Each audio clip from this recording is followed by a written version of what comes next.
قدم قدم پر نگینہ دکھائی دیتا ہے، قدم قدم پر نگینہ دکھائی دیتا ہے، اور یہ سنی بڑا خاموش دکھائی دیتا ہے، یہ سنی بڑا خاموش دکھائی دیتا ہے۔ یعنی میری بات میں سچائی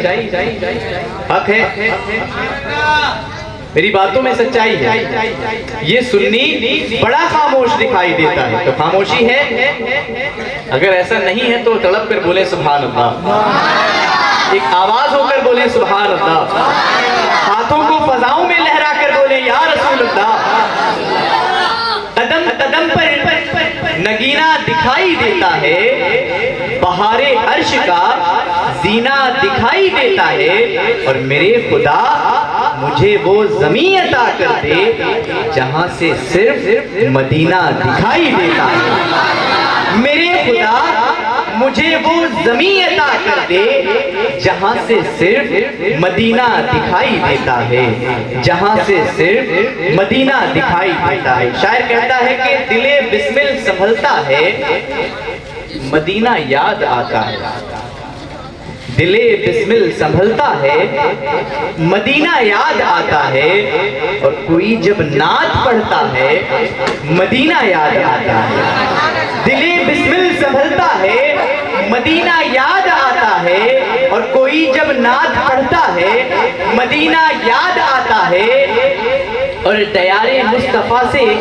لوٹنے والا کوئی حاجی مجھے اجوا کھلاتا ہے، مدینہ یاد آتا ہے، دیار مصطفیٰ سے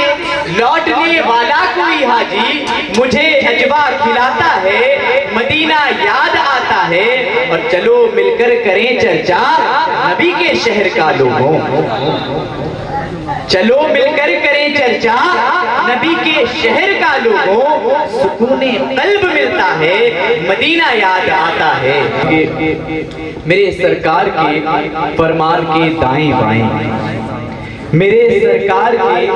فرمان کے دائیں بائیں، بخششیں رہتی ہے مہمان کے دائیں بائیں، میرے سرکار کے فرمان کے دائیں بائیں، بخششیں رہتی ہے مہمان کے دائیں بائیں، اور نعت کے جتنے بھی شعراء ہیں بروز محشر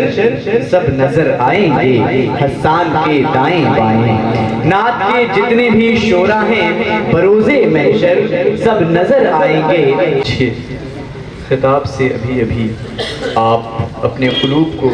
منور و مجلہ کر رہے تھے، اور بہت ہی نایاب باتوں کو آپ کے ذہن نشین کرنے والی شخصیت آپ سے اب رخصت ہو چکی ہے۔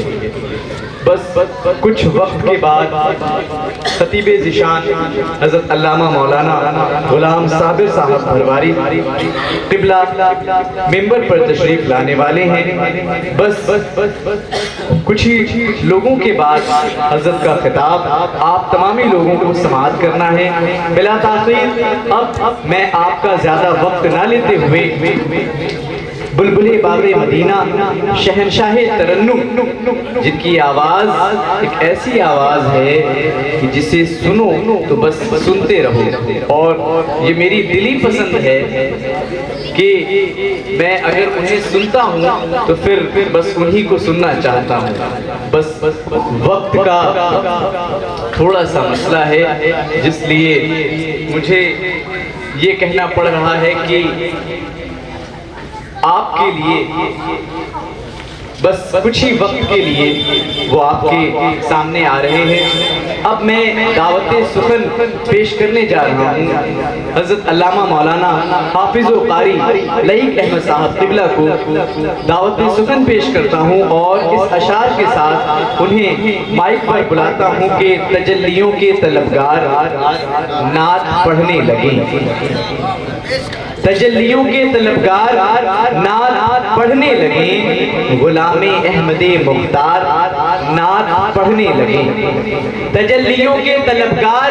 نعت پڑھنے لگیں، غلام احمد مختار نعت پڑھنے لگیں اور یہ جان لیں یوسف پہ حسن کس کا ہے تو تمام مصر کے بازار